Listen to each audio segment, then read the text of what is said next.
بسم اللہ الرحمن الرحیم۔ السلام علیکم ورحمۃ اللہ وبرکاتہ۔ یہ عمل کریں، قرآن ہمیشہ یاد رہے گا۔ ایک اللہ والے تحریر فرماتے ہیں کہ جو شخص سوتے وقت سورہ بقرہ کی ان آیات شریف کو پڑھ کر سوئے، انشاءاللہ اس کو قرآن حکیم کبھی نہیں بھولے گا۔ آیات کیا ہیں؟ بسم اللہ الرحمن الرحیم۔ وَإِلَٰهُكُمْ إِلَٰهٌ وَاحِدٌ لَا إِلَٰهَ إِلَّا هُوَ الرَّحْمَٰنُ الرَّحِيمُ إِنَّ فِي خَلْقِ السَّمَاوَاتِ وَالْأَرْضِ وَاخْتِلَافِ اللَّيْلِ وَالنَّهَارِ وَالْفُلْكِ الَّتِي تَجْرِي فِي الْبَحْرِ بما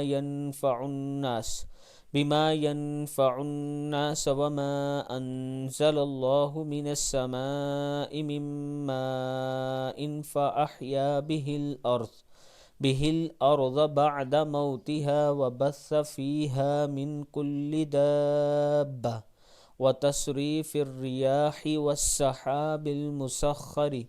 والسحاب المسخر بين السماء والأرض لآيات لقوم يعقلون۔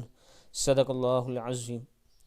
اللہ تعالی ہم سب کو اس پر عمل کرنے کی توفیق دے۔ السلام علیکم ورحمۃ اللہ وبرکاتہ۔